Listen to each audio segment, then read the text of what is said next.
Hello, my name is Michael O'Keefe, aka the Movie Mystic. If you enjoy these film reviews, then please press the like button, subscribe, hit the bell, and stay in the know. Subscribing to this channel means you get to watch the coolest new film industry interviews, hear some groovy film reviews, and get some live streams too. Number 7. Zone Pro Site is a sugar high Taiwanese comedy that just didn't make the cultural translation for me, unfortunately. I can't recommend this movie, but that's alright. I can recommend 6 out of 7 of these movies, and think that 5 out of 7 are excellent. Every festival needs at least one stinker. If you're accustomed to Taiwanese comedy and like that non-stop Jerry Lewis-esque sugar high, then by all means check this one out. But otherwise, it just seems like weird stuff with limited accessibility to outsiders. It does revolve around a restaurant and a cooking contest, so at least it's understandable why this was selected for the NYAFF Film Festival Wintershowcase, but this movie simply sucks, and there's no point elaborating. Number 6. The First Supper is a very emotional Japanese family drama that looks at food in a longingly way, like what was your dead dad's favorite meal, and let's stare at it for a long period of time to feel a variety of emotions. The movie is low-key despite having a heavy emotional tone. It's maybe not the best movie of the festival, but still an interesting contemporary Japanese film that isn't so much distinct as it is good to watch if you want to brood.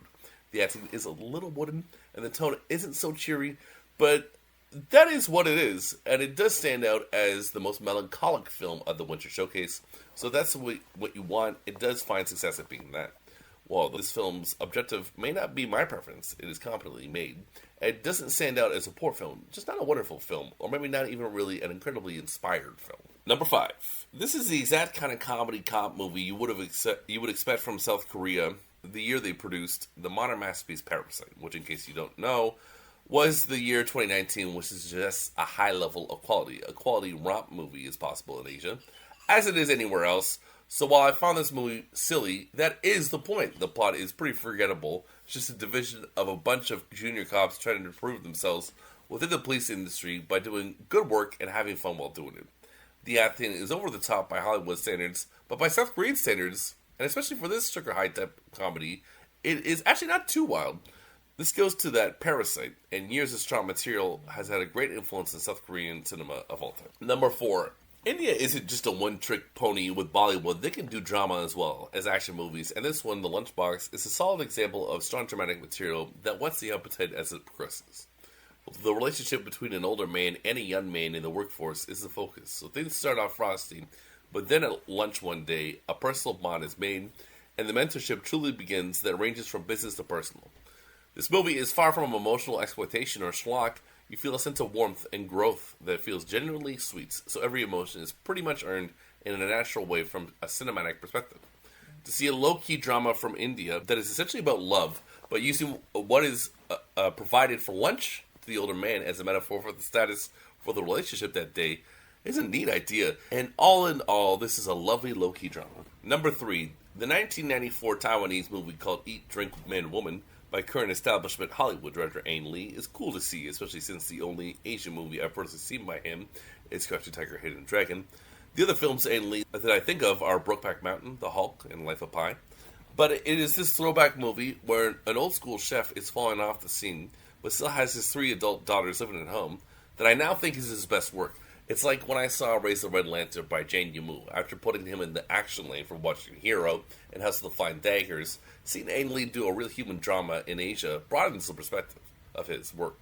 There's plenty of relatable and realistic drama in this movie that uses old school recipes and an ungrateful, disposable new generation not getting into it that is interwoven nicely to make this movie simple and effective. Number 2, Gotta Kukuri is easily the zaniest film playing at the New York Asian Film Festival 2020 Wintershowcase. So this is by Stephen Chow, who is one of the most unique voices in Asian cinema. Stephen Chow's stamp is all over this, so if you like Kung Fu Hustle from 2004, then you will certainly love this one. This mystical food crazy, in-your-face and unapologetically batshit comedic fare that starts and ends with a fortune teller. That element of regional mysticism really works as an explanation for the antics in the Stephen Chow movie, where it's all about going big and having fun instead of trying to give you a philosophy for life or make you feel something other than laughing. Being a god amongst cooks is a reasonable thing to stumble upon in a Stephen Chow movie, and if you've enjoyed him in the past, you'll enjoy this, and if you've never seen one of his movies before, I dare you to check them out. Number 1, Tempopo is a movie from 1985 and made it to the prestigious Criterion Collection for its Blu-ray release, which essentially assumes a high level of quality. But perhaps the question is, will you find it entertaining? The answer is a resounding yes. It is a Japanese film in the humanist tradition of an ozu film, where it's all about low-key drama with plausible plots, as well as a lack of weird genre violence. This movie is a comedy which revolves around a ramen noodle restaurant and the people who surround them, and has perhaps the best food porn ever seen in cinema. When the film is finished, you'll find yourself filled, but not bloated. And if you think Japanese cinema is exclusively bizarre, and not for you, this will completely rework your hypothesis, and perhaps learn to appreciate this national cinema a bit more.